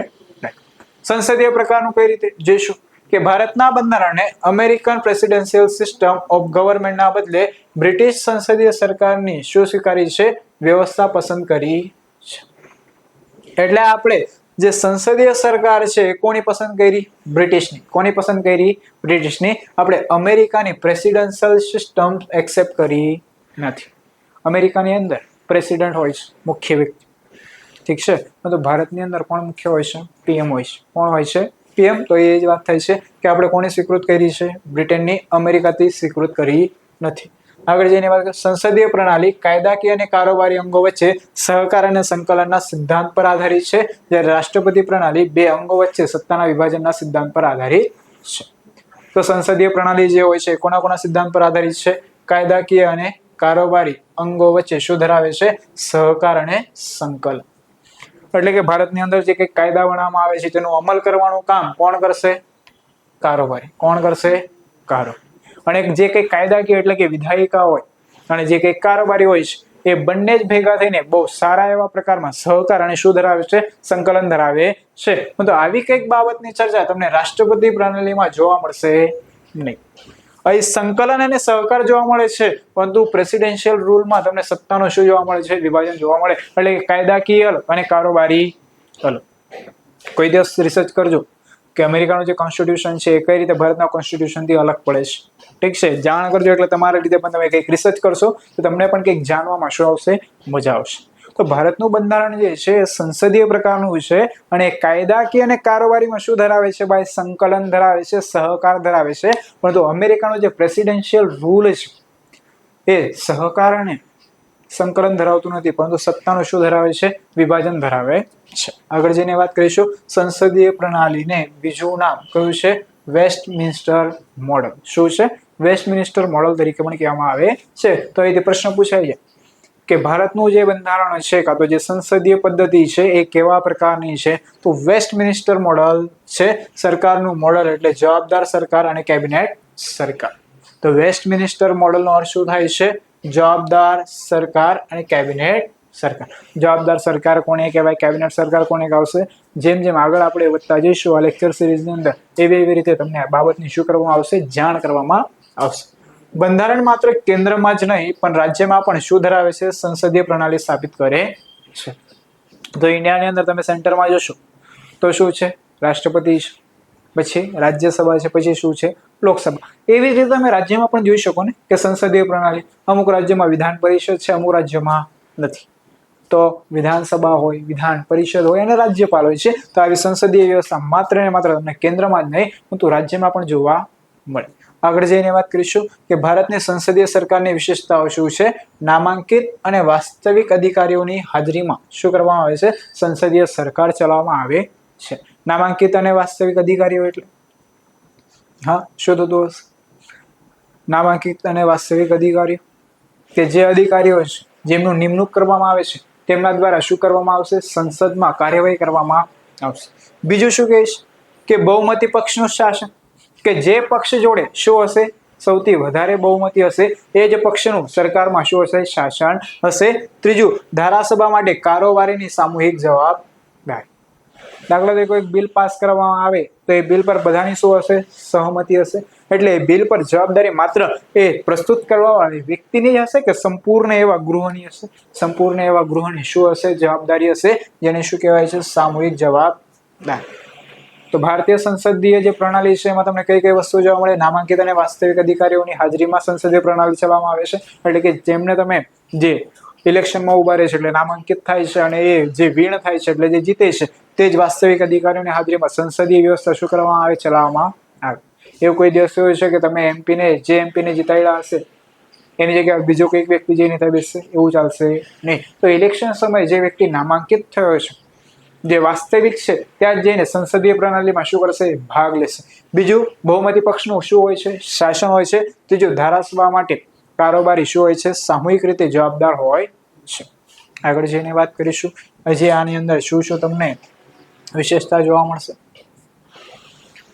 ચોથું છે કે ધારાસભાઓમાં મંત્રીઓનું સભ્યપદ, એટલે કે ધારાસભાની અંદર મંત્રીઓનું શું હોય છે? ભાઈ સભ્યપદ હોય છે. અલગ અલગ મિનિસ્ટર્સ હોય કે તેમનું પણ શું જોવા મળે તમને? સભ્ય. ડિફેન્સ મિનિસ્ટર હોય, રેલવે મિનિસ્ટર્સ હોય, ઠીક છે, પછી ફાઇનાન્સ મિનિસ્ટર હોય. આવા અલગ અલગ મંત્રીઓનું પણ તમને ક્યાંક ને ક્યાંક શું જોવા મળે છે? સભ્યપદ જોવા મળે. ઠીક છે. આ તો કેબિનેટ નથી. તેની સાથે સાથે અલગ અલગ મંત્રીઓનું પણ અલગ અલગ સ્તરે શું જોવા મળે છે? સભ્યપદ. વડાપ્રધાન અથવા મુખ્ય પ્રધાનનું નેતૃત્વ. તો સંસદીય પ્રણાલીમાં મુખ્ય વ્યક્તિ કોણ હોય છે? પ્રાઇમ મિનિસ્ટર, વડાપ્રધાન કાં તો મુખ્ય પ્રધાનનું પણ તમને શું જોવા મળે છે? નેતૃત્વ જોવા મળે. નીચલા ગૃહ, લોકસભા અથવા તો વિધાનસભાનું પણ શું જોવા મળે છે? વિસર્જન જોવા મળે. વિસર્જન ક્યારે થાય? જ્યારે સિમ્પલ એક ફંડો છે, રેગ્યુલેરિટીઝ કે સંસદની અંદર લોકસભાના 5 વર્ષ પૂરા થાય અને રાજ્ય સ્તરે વિધાનસભાના 5 વર્ષ પૂરા થાય ત્યારે ઓટોમેટિક લોકસભા અને વિધાનસભા શું થઈ જાય છે? વિસર્જિત થઈ જાય છે. ઠીક છે. પરંતુ ક્યારેક ક્યારેક એવી પરિસ્થિતિ પણ બને કે જ્યારે ગૃહોની અંદર વિશ્વાસનું મત ના હોય ત્યારે પણ જે લોકસભા હોય અને વિધાનસભા પણ શું થઈ શકે છે? વિસર્જિત થઈ શકે. ભારતીય સંસદ પ્રણાલી મોટા ભાગે બ્રિટિશ પેટર્ન પર આધારિત હોવા છતાં બંને વચ્ચે કેટલાક મૂળભૂત તફાવત જોવા મળે. કઈ રીતે તફાવત છે જોઈશું. ભલે ને આપણે બ્રિટનમાંથી સ્વીકારી છે સંસદીય પ્રણાલી, પરંતુ ક્યાંક ને ક્યાંક બંનેમાં આપણને શું જોવા મળે છે? તફાવત જોવા મળે. ઉદાહરણ તરીકે ભારતીય સંસદ બ્રિટિશ સંસદ જેવી સાર્વભૌમ સંસ્થા નથી. વધુમાં ભારતીય રાજ્ય પાસે ચૂંટાયેલા વડા છે, જ્યારે બ્રિટિશ રાજ્ય પાસે કેવા વડા છે ભાઈ? વારસાગત વડા. બ્રિટનની અંદર તમે જશો તો ત્યાંની જે સંસદ હોય છે એ શું હોય છે? સાર્વભૌમ. પરંતુ ઇન્ડિયામાં ભારતની સંસદ સાર્વભૌમ નથી. સાર્વભૌમ એટલે કે અંતિમ નિર્ણય લેવાની સંસ્થા ભારતના સંસદ જોડે રહેલી નથી. પરંતુ આવી સત્તા જે છે કઈ સંસ્થા જોડે જોવા મળે? બ્રિટનના સંસદ જોડે. તે જ રીતે ભારતની અંદર જે વડાપ્રધાનનું જે મુખ્ય પ્રધાનનું પદ હોય છે એ કેવું છે? ચૂંટણી વડે શું કરવામાં આવે છે? નિમણૂક કરવામાં આવે છે. પરંતુ તમે બ્રિટનની અંદર જશો તો એ કેવું છે? વારસાગત છે. કેવું છે? વારસાગત. સંસદીય પ્રણાલી ભલે ભારતમાં હોય કે બ્રિટનમાં, વડાપ્રધાનની ભૂમિકા એટલી મહત્વની અને નિર્ણાયક બની ગઈ છે કે રાજકીય વિજ્ઞાનીઓ તેને વડાપ્રધાનની સરકાર કહેવાનું પસંદ કરે છે. બ્રિટનની અંદર જાઓ કે ભારતની અંદર રહો, બંનેની અંદર તમે જે સંસદીય પ્રણાલી વ્યવસ્થા છે એની અંદર વડાપ્રધાનનું પદ એટલું બધું મુખ્ય બની ગયું છે કે ઘણા બધા જે પોલિટિકલ સાયન્ટિસ્ટ છે, કાં તો આપણને એને શું કહીએ ગુજરાતીમાં, કે જે કંઈ રાજકીય વિજ્ઞાનીઓ છે તેને સંસદીય પ્રણાલી વ્યવસ્થાની જગ્યાએ શું કહેવા પસંદ કરે છે? વડાપ્રધાનની સરકાર કહેવાનું શું કરે છે? પસંદ કરે છે. તો તમને ખ્યાલ આવ્યો હશે આપણે કોની વાત કરતા હતા? હવે સંસદીય પ્રણાલી વ્યવસ્થા. કોની વાત કરતા હતા? સંસદીય પ્રણાલી વ્યવસ્થા. આગળ વિશેષતા જોઈશું કે સંસદીય સર્વોચ્ચતા અને ન્યાયિક સર્વોચ્ચતામાં સમાન. એટલે કે જે ભારતની સંસદ જે છે તેની વચ્ચેની વાત અને ન્યાયતંત્રના વચ્ચેની વાત જે છે, એટલે કે બંને વચ્ચે ભારતના અંદર કઈ રીતે તમને શું જોવા મળે છે? સમન્વય જોવા મળે છે. તેની વાત પણ ક્યાં જોવા મળે છે? ભારતના બંધારણની અંદર. તો બ્રિટિશ સંસદ સાથે સંકળાયેલ સંસદના સાર્વભૌમત્વનો સિદ્ધાંત. કેવો સિદ્ધાંત? સાર્વભૌમત્વનો સિદ્ધાંત. કોની વાત ચાલે છે? બ્રિટિશ સંસદ સાથે સંકળાયેલ સંસદના સાર્વભૌમત્વનો સિદ્ધાંત. જ્યારે અમેરિકન સુપ્રીમ કોર્ટની સાથે ન્યાયિક સર્વોચ્ચતાનો સિદ્ધાંત સંકળાયેલ છે. તો બ્રિટનની સંસદની વાત કરીશું, ત્યાં કયો સિદ્ધાંત સંકળાયેલો છે? સંસદનો સાર્વભૌમત્વ. એટલે કે સૌથી ઉપર કોણ છે ભાઈ? સંસદ. કઈ જગ્યાએ? બ્રિટનમાં. કઈ જગ્યાએ? બ્રિટનમાં. પરંતુ અમેરિકાની વાત કરીશું ત્યાં સૌથી ઉપર કોણ છે? Supreme court. કયો સિદ્ધાંત? ન્યાયિક સર્વોચ્ચતાનો સિદ્ધાંત. સિમ્પલમાં કહી શકીશું આપણે કે બ્રિટનની અંદર સૌથી ઉપર કોણ છે? ત્યાંની સંસદ. કોણ છે? ત્યાંની સંસદ. તે જ રીતે અમેરિકાની અંદર સૌથી ઉપર કોણ છે? Supreme court. એટલે ત્યાં કયો સિદ્ધાંત છે? ન્યાયિક સર્વોચ્ચતાનો સિદ્ધાંત.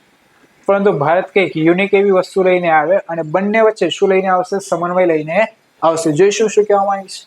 જેમ ભારતીય સંસદીય પ્રણાલી બ્રિટિશ પ્રણાલીથી અલગ છે, તેવી જ રીતે ભારતની સર્વોચ્ચ અદાલતની ન્યાયિક સમીક્ષા સત્તાને અવકાશ યુએસમાં અસ્તિત્વમાં કે તેના કરતા ઓછો છે.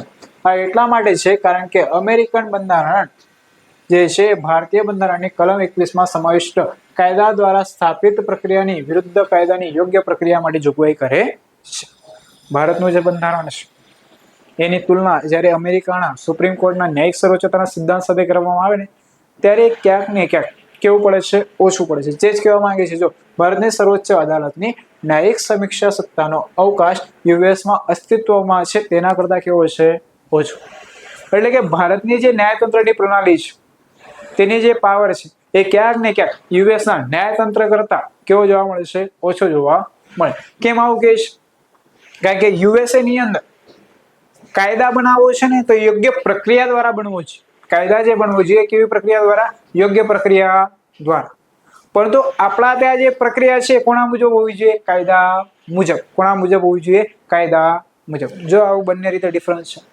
તે યોગ્ય પ્રક્રિયા દ્વારા કાયદો બનવો જોઈએ, પરંતુ અહીં યોગ્ય કાયદા દ્વારા શું થવી જોઈએ? પ્રક્રિયા થવી જોઈએ. આ બંને વચ્ચે શું છે? ડિફરન્સ છે. તો ભારતીય બંધારણ જે છે સમાવિષ્ટ કાયદા દ્વારા સ્થાપિત પ્રક્રિયાની વિરુદ્ધ કાયદાની શું જોગવાઈ કરે છે? કાયદાની યોગ્ય પ્રક્રિયા માટે જોગવાઈ કરે છે ભારતીય બંધારણ. ઠીક છે, આગળ વાત કરીશું. તેથી ભારતીય બંધારણના ઘડવૈયાએ સંસદીય સાર્વભૌમત્વના બ્રિટિશ સિદ્ધાંત અને ન્યાયિક સર્વોપરિતાના અમેરિકન સિદ્ધાંત વચ્ચે યોગ્ય સમન્વયને શું કર્યું છે? પ્રાધાન્ય આપ્યું. એટલે આપણે એવું નથી કહ્યું કે સુપ્રીમ કોર્ટને સૌથી વધારે પાવર આપી દીધી છે, પછી એવું પણ નથી કર્યું કે સંસદને સૌથી વધારે પાવર આપી દીધી છે. આપણે બંનેને શું કર્યું છે? સમન્વય કર્યું છે, જેથી જે એકબીજાના સાથે હળી મળીને સારી રીતે ભારતના વિકાસ માટે શું કરી શકે? કાર્ય કરી શકે. તમે વિચારી શકો છો ક્યાંક ને ક્યાંક બ્રિટન જેવા દેશમાં સંસદીય સર્વોચ્ચતા છે અને ક્યાંક ને ક્યાંક અમેરિકા જેવા દેશની અંદર સુપ્રીમ કોર્ટની સર્વોચ્ચતા છે, પરંતુ ભારતની અંદર જે કંઈક બંધારણ છે, ઠીક છે, તેનામાં બંનેનો શું જોવા મળે છે? સમન્વય જોવા મળે. હવે વિશેષ એવી લાક્ષણિકતા જો ભારતના બંધારણમાં હોય તો ભારતનું બંધારણ વિશ્વનું જે બંધારણ છે તેના કરતા કેવું હશે? વિશિષ્ટ હશે. તેની માટે તો આપણે ઘણી વાત કરીએ છીએ ભારતના બંધારણની વિશેષતા. સર્વોચ્ચ અદાલત એક તરફ તેની ન્યાયિક સમીક્ષાની સત્તા દ્વારા પાર્લામેન્ટરી કાયદાઓને ગેરબંધારણીય જાહેર કરી શકે છે, બીજી બાજુ સંસદ તેની બંધારણીય શક્તિ દ્વારા બંધારણના મુખ્ય ભાગમાં સુધારો કરી શકે છે. તો જો બંનેને પાવર આપવામાં આવ્યું છે તો શું થાય છે કે જ્યારે પાર્લામેન્ટ હોય એટલે કે સંસદ હોય છે, એ કોઈ કાયદો ઘડશે અને એ જે કાયદો જે છે, ઠીક છે, એ જે કંઈક કાયદો હોય એ બંધારણ સાથે મેળ ન ખાતો હોય તો એવા કાયદાને ગેરબંધારણીય કોણ કહી શકે છે? કાં તો કોણ સિદ્ધ કરી શકે છે, કાં તો કોણ એવું કહી શકે કે આ ગેરબંધારણીય છે અને તમે શું કરો? રદ કરો. તો કહેવાની સત્તા કોના જોડે છે? કાં તો આવું કરવાની સત્તા કોના જોડે છે? સુપ્રીમ કોર્ટ જોડે. એટલે સુપ્રીમ કોર્ટની સર્વોચ્ચતા છે. તે જ રીતે ભારતીય સંસદને કંઈક સુધારો કરવો હોય, શું કરવો હોય? સુધારો કરવો હોય બંધારણની અંદર, તેવી પણ સત્તા કોની જોડે છે? સંસદની જોડે. એટલે અહીંથી એવો કઈ ખ્યાલ આવે છે કે ભારતની અંદર સુપ્રીમ કોર્ટ પણ સર્વોચ્ચ નથી અને સંસદ પણ સર્વોચ્ચ નથી. બંને એકબીજાને શું કરે છે? સમન્વય કરે છે. સિમ્પલમાં એવું કહી શકાય ને કે સંસદ પર ધ્યાન રાખવાનું કામ કોણ કરે? Supreme court. સુપ્રીમ કોર્ટ પર ધ્યાન રાખવાનું કામ કોણ કરે? સંસદ. એટલે સુપ્રીમ કોર્ટ પણ સર્વોચ્ચ નથી, સંસદ પણ સર્વોચ્ચ નથી, પરંતુ બંનેનું શું જોવા મળે છે? સમન્વય જોવા મળે. જો સંસદ આવું કંઈક કાયદો બનાવે જે બંધારણને મળતો ના આવે તો તેને નાબૂદ કરવાનું કામ કોણ કરશે? Supreme court. ઠીક છે, અને આવું કંઈક કાયદો, ઠીક છે, આવું કંઈક કાયદો બને ત્યારે કોણ નાબૂદ કરશે? Supreme court. અને સંસદને બંધારણની અંદર કંઈક શું કરવો છે? સુધારો કરવો હોય તો તે પણ કરવાની સત્તા કોની જોડે છે? સંસદની જોડે. ઠીક છે, પરંતુ એ સુધારો કેવો હોવું જોઈએ? એ માળખાગત જે હોય એટલે કે જે માળખું હોય, બેઝિક સ્ટ્રક્ચર ઓફ કોન્સ્ટિટ્યુશન, તેમાં ચેન્જ થઈ શકે નહીં. આટલું ક્લિયર છે. તો સંસદીય સર્વોચ્ચતા અને ન્યાયિક સર્વોચ્ચતામાં આપણને શું જોવા મળે છે? સમન્વય જોવા મળે. કોની અંદર? ભારતના બંધારણની અંદર. આગળ વાત કરીશું 7મું, એકીકૃત અને સ્વતંત્ર ન્યાય તંત્ર. એકીકૃત એટલે એની પણ વાત કરીશું. એકીકૃતનો અર્થ શું થાય છે? તો સૌથી ઉપર કોણ હોય છે? Supreme court. એના નીચે હોય છે જે તે રાજ્યની હાઈકોર્ટ. પછી આ હાઈકોર્ટના અંડર આવશે ડિસ્ટ્રિક્ટ કોર્ટ. ડિસ્ટ્રિક્ટ કોર્ટની અંદર તાલુકા કોર્ટ અને અન્ય ન્યાયાલય આવે કે નહીં? એટલે એક દોરડો કેવો હોય કે એકબીજા સાથે ગોઠવાયેલો હોય, એવી જ રીતે ભારતની ન્યાય પ્રણાલી પર એકીકૃત છે. જો તમે તાલુકા કોર્ટ ઉપર, ડિસ્ટ્રિક્ટ કોર્ટ, પછી જે તે રાજ્યની હાઈકોર્ટ અને પછી સુપ્રીમ કોર્ટ, આને કહેવાય છે એકીકૃત. સ્વતંત્ર એટલે તો ન્યાયતંત્રની અંદર કોઈ પણ બાબતની જ્યારે એટલે કોઈ પણ કેસ એની જ્યારે ચર્ચા કરવામાં આવશે ત્યારે કોઈ પણ વ્યક્તિ પોતાની લાગવગ વડે એને શું ન કરી શકે? ફેરફાર કરી શકે નહીં અને પોતાની તરફેણમાં નિર્ણય અપાવી શકે નહીં. ન્યાયતંત્રને જે યોગ્ય લાગે, ઠીક છે, જે પુરાવા મળે, જે બાબતો મળે, ઠીક છે, જે કંઈ ચકાસણી કરવામાં આવે તેના આધારે જે નિર્ણય યોગ્ય લાગે તે યોગ્ય નિર્ણય કોણ આપી શકે છે? ન્યાયતંત્ર આપી શકે છે. તો ભારતીય બંધારણની ન્યાયતંત્રની સ્થાપના કરે છે કે જે સંકલિત તેમજ કેવું છે? બાદ સ્વતંત્ર છે. આપણે વાત કરી કે આ કેવું છે? બાદ સંકલિત. તાલુકા કોર્ટની ઉપર ડિસ્ટ્રિક્ટ કોર્ટ, ડિસ્ટ્રિક્ટ કોર્ટની ઉપર કોણ છે? હાઈકોર્ટ, હાઈકોર્ટની ઉપર કોણ છે? Supreme court. અને આ પોતાનો નિર્ણય પોતાની વિચારસરણી બુદ્ધિશક્તિના આધારે આપી શકે છે. કોઈ વ્યક્તિ પોતાની જે કંઈક પાવર્સ હોય કે જે શક્તિ હોય છે તેના આધારે લાગુ કરી શકતો નથી. દેશમાં સંકલિત ન્યાય પ્રણાલીમાં સર્વોચ્ચ અદાલત ક્યાં છે? ટોચ પર છે. આપણે વાત કરી ગયા. તેના નીચે કોણ છે? રાજ્ય સ્તરે ઉચ્ચ અદાલતો એટલે કે હાઈકોર્ટ. ઉચ્ચ અદાલતો હેઠળ ગૌણ અદાલતોનો શું છે ભાઈ? વંશ વેલો છે. આપણે આ વાત કરી ગયા એટલે કે સુપ્રીમ કોર્ટના નીચે હાઈકોર્ટ આવે, હાઈકોર્ટના નીચે ડિસ્ટ્રિક્ટ કોર્ટ આવે, ડિસ્ટ્રિક્ટ કોર્ટના નીચે તાલુકા કોર્ટ આવે અને અન્ય ઘણી બધી અદાલતો પણ આવે છે. એટલે કે કઈ અદાલતો છે? જિલ્લા અદાલતો અને અન્ય અદાલતો. અદાલતોની આ સિંગલ સિસ્ટમ કેન્દ્રીય કાયદાઓ અને રાજ્યોના કાયદાઓ બંનેને લાગુ કરે છે. યુએસએથી વિપરીત જ્યાં સંઘીય કાયદા સંઘીય ન્યાયતંત્ર દ્વારા લાગુ કરવામાં આવે છે અને રાજ્યના કાયદા રાજ્ય ન્યાયતંત્ર દ્વારા લાગુ કરવામાં આવે છે. ભલે ને સુપ્રીમ કોર્ટ છે, સુપ્રીમ કોર્ટ કેન્દ્રીય સ્તરે છે, ભલે ને આ કેન્દ્રીય સ્તરે હોય અને ભલે હાઈકોર્ટ રાજ્ય સ્તરે હોય. તો આ કેન્દ્ર સ્તરે હોય કે આ રાજ્ય સ્તરે હોય, પરંતુ બંને અદાલતો ભારતની અંદર બંને પ્રકારના કાયદાઓને શું કરશે? લાગુ કરશે. એ કાયદો રાજ્યનો હોય કે કેન્દ્રનો હોય, આવી શક્તિ તમને ક્યાં જોવા મળે છે? ભારતના બંધારણની અંદર. પરંતુ તમે યુએસએ જેવા બંધારણની વાત કરીશું તો ત્યાં કેન્દ્રનો કાયદો કોણ લાગુ કરે છે? કેન્દ્રની અંદર રહેલી અદાલત. અને રાજ્યનો કાયદો કોણ લાગુ કરશે? સંઘીય અદાલત એટલે કે જે તે રાજ્યની અદાલત. પરંતુ ભારતની અંદર આવું કંઈક જોવા મળતું નથી એટલે એકીકૃત છે. આગળ જઈને વાત કરીશું. સર્વોચ્ચ અદાલત એક સંઘીય અદાલત છે, અપીલની સર્વોચ્ચ અદાલત છે, તેની ગેરંટર છે, જે નાગરિકોના મૂળભૂત અધિકારો અને બંધારણનું શું કરે છે? રક્ષણ કરે છે. એટલે ભારતની અંદર સંઘીય ન્યાયતંત્ર સૌથી ઉપર જો કંઈક હોય તો એ કોણ છે? Supreme court. એટલે તેને શું કહેવાય છે? કે એક સંઘીય અદાલત છે. કેવી અદાલત છે ભાઈ? એક સંઘીય અદાલત છે. અપીલની સર્વોચ્ચ અદાલત છે એટલે કે તમે સૌથી છેલ્લે અપીલ ક્યાં કરી શકો છો? સુપ્રીમ કોર્ટની અંદર. ક્યાં કરી શકો? સુપ્રીમ કોર્ટની અંદર. અને નાગરિકોના જે કંઈક મૂળભૂત અધિકારોનો ભંગ થાય, ઠીક છે, અને જ્યારે બંધારણની જોગવાઈઓનો શું થાય? ઉલ્લંઘન થાય, ત્યારે આવી બધી વસ્તુની રક્ષણ કરવાનું કાર્ય કોણ કરે છે? ભારતની ન્યાયપાલિકા એટલે કે સુપ્રીમ કોર્ટ. તેના લીધે ભારતના સુપ્રીમ કોર્ટને કાં તો હાઈકોર્ટને ભારતીય બંધારણના રક્ષક અને મૂળભૂત અધિકારોના રક્ષક તરીકે શું કરવામાં આવે છે? ઉપમા આપવામાં આવે છે. આગળ જોઈશું. આથી બંધારણ અને ન્યાયાધીશોના કાર્યકાળની તેની સ્વતંત્રતા. એટલે જો ભાઈ કોની સ્વતંત્રતાની વાત ચાલે છે? કે ન્યાયાધીશોની જે કાર્યકાળ હોય છે તે સ્વતંત્ર રીતે સુરક્ષા એ પોતે જ કરી શકે. એટલે પોતાના જે કંઈક નિયમો હોય એટલે પોતે એટલે કે જે કંઈક ન્યાયપાલિકાના જે નિયમો છે તેના આધારે એ પોતાને શું નક્કી કરી શકે છે? કાર્યકાળ. ઠીક છે, એમાં ચેન્જ કરી શકાતો નથી. કોઈ બીજો વ્યક્તિ એમાં ઇન્ટરફિયર કરી શકતો નથી. બીજો, ન્યાયાધીશો માટે નિશ્ચિત સેવાની શરતો, જે કંઈ ટર્મ્સ એન્ડ કન્ડિશન હોય એ પણ કોણ નક્કી કરશે? એનજેક કરીને એક સંસ્થા આવે છે, નેશનલ જ્યુડિશિયલ એપોઇન્ટમેન્ટ કમિશન. આના દ્વારા બધું નક્કી થાય છે. ઠીક છે, તો એ પોતે જ એટલે કે ન્યાયપાલિકાએ પોતાની કઈ બાબતોમાં એટલે કે જે કંઈક કાર્યકાળ હોય, કેટલા સમય મર્યાદા સુધી રહેશે, નિશ્ચિત સેવાની શરતો હોય. ઠીક છે, પછી ભારતના સંકલિત ભંડોળ પર વસૂલવામાં આવતા સર્વોચ્ચ અદાલતના તમામ ખર્ચ એટલે કે તેમના જે કંઈ ખર્ચ હશે, ન્યાયાધીશોના વેતન. ઠીક છે, એટલે કે ન્યાયાધીશોના વર્તન પર ચર્ચા પર પ્રતિબંધની વિવિધ જોગવાઈઓ કરી છે. ધારાસભાઓમાં નિવૃત્તિ પછી પ્રેક્ટિસ પર પ્રતિબંધ, સર્વોચ્ચ અદાલતમાં નિહિત અને તિરસ્કાર માટે સજા કરવાની સત્તા, કાર્યપાલિકાથી ન્યાયતંત્રને અલગ કરવું વગેરે. આ બધી જ સત્તા કોની જોડે છે? ન્યાયતંત્રની જોડે. તો કઈ કઈ સત્તાઓ છે? ન્યાયાધીશો માટે નિશ્ચિત સેવાની શરતો, એના પછી તેમનો સમયકાળ કેટલો રહેશે, એના પછી ભારતની જે કંઈ સંકલિત ભંડોળ છે, ઠીક છે, એનામાંથી જે કંઈક ન્યાયપાલિકા માટે જે ખર્ચો લાગતો હોય તેની ચર્ચાની વાત ચાલે છે. ન્યાયાધીશોના વર્તન પર કોઈ પણ વ્યક્તિ ચર્ચા કરી શકતો નથી, તેના પર શું લગાવવામાં આવ્યો છે? પ્રતિબંધ લગાવવામાં આવ્યો છે. જો આવું કોઈક વ્યક્તિ કરે તો તેને સજા ફટકારવાનું કાર્ય પણ કોણ કરી શકે છે? ન્યાયપાલિકા કાં તો જે તે જે કંઈક કોર્ટના અંદર જે ન્યાયાધીશ હોય તે કરી શકે છે, જેને આપણે કોર્ટ ઓફ કન્ટેમ્પ કહીએ છીએ. ઠીક છે, પછી કાં તો કન્ટેમ્પ ઓફ કોર્ટ કહીએ છીએ. પછી ધારાસભાઓમાં નિવૃત્તિ પછી પ્રેક્ટિસ પર પ્રતિબંધ એટલે કે જે ન્યાયાધીશો એ નિવૃત્ત થાય એના પછી એ પ્રેક્ટિસ કરી શકતા નથી. સર્વોચ્ચ અદાલતમાં નિહિત અને તિરસ્કાર માટે સજા કરવાની સત્તા પણ કોની જોડે છે? ન્યાયપાલિકા જોડે. અને કાર્યપાલિકાથી ન્યાયતંત્રને અલગ રહેવું એટલે કે જે કંઈ કાર્યપાલિકા હોય એ ન્યાયતંત્રની અંદર શું ન કરી શકે? ખલેલ કરી શકે નહીં, કાં તો આપણે કહીએ કે ઇન્ટરફિયર કરી શકે નહીં.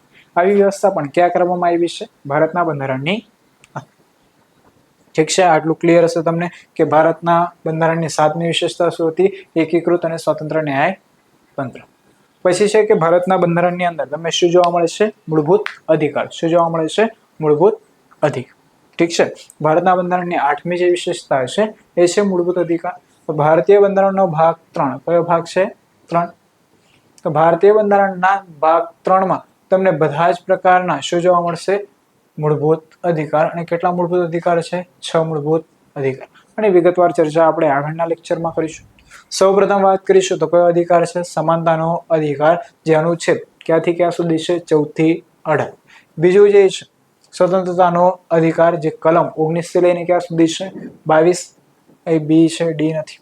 ત્રીજું છે શોષણ સામે અધિકાર, અનુચ્છેદ 23 થી 24. ચોથું છે ધર્મની સ્વતંત્રતાનો અધિકાર, અનુચ્છેદ 25 થી 28. આગળ છે સાંસ્કૃતિક અને શૈક્ષણિક અધિકાર, અનુચ્છેદ 29 થી 30. આગળ છે બંધારણીય ઉપાયોનો અધિકાર. ઠીક છે, પછી આવશે એ 32 આવશે, અનુચ્છેદ 32. ઠીક છે, તો મૂળભૂત કેટલા અધિકાર આપવામાં આવ્યા છે?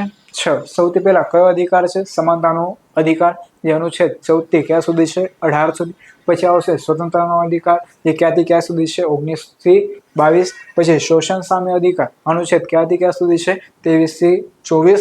પછી ડી જે છે એટલે કે ચોથું ધર્મની સ્વતંત્રતાનો અધિકાર, અનુચ્છેદ 25 થી 28. સાંસ્કૃતિક અને શૈક્ષણિક અધિકાર, અનુચ્છેદ 29 થી 30.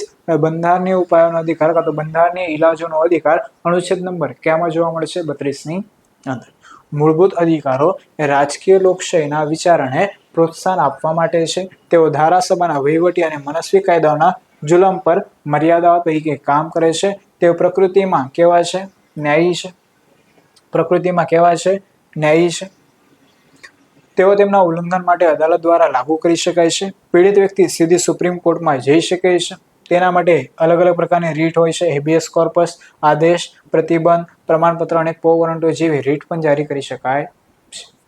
તો એ પ્રશ્ન ઉદ્ભવતો હશે કે આટલા બધા ફંડામેન્ટલ રાઇટ્સ એટલે કે 6 ફંડામેન્ટલ રાઇટ્સ આપવામાં આવ્યા છે, મૂળભૂત અધિકારો આપવામાં આવે છે, એનું મુખ્ય કારણ શું છે? તો એ જ કીધું છે કે લોકશાહીના જે વિચાર છે ને તેને પ્રોત્સાહન આપવા માટે ભારતના બંધારણની અંદર શું આપવામાં આવ્યા છે? મૂળભૂત અધિકાર. તો લોકશાહીની વિચારસરણીને પ્રોત્સાહન એટલે ભારતની અંદર લોકશાહી બહુ સારામાં સારી રીતે શું થાય? પ્રોત્સાહિત થાય.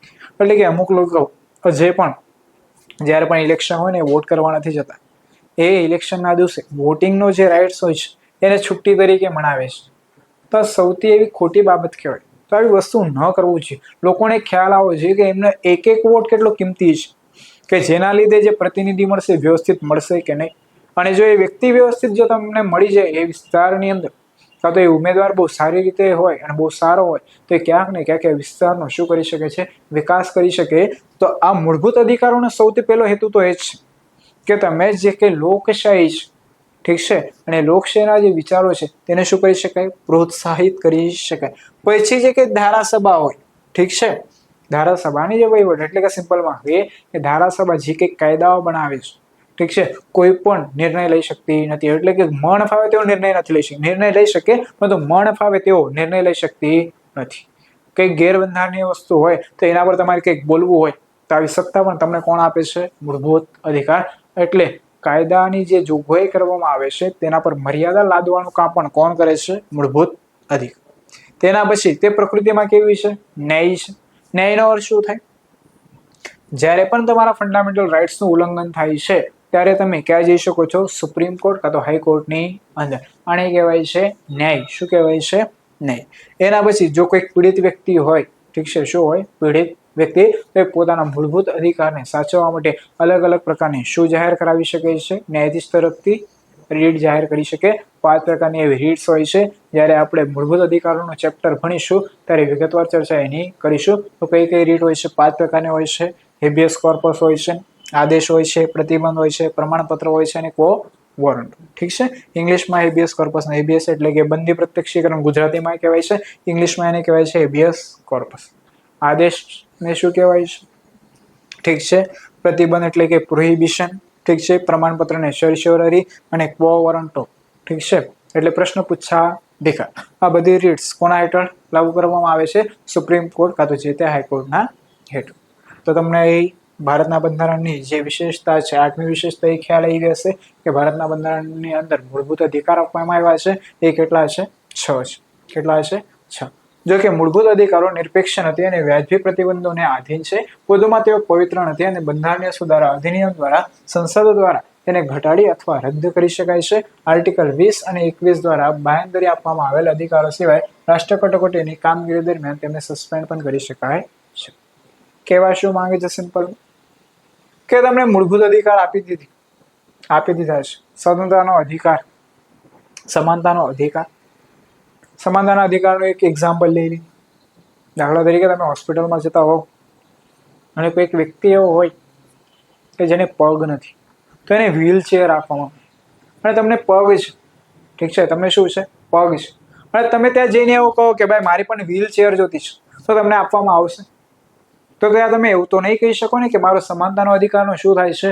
ભંગ થાય છે. શું થાય છે? ભંગ. કેમ ન કહી શકો?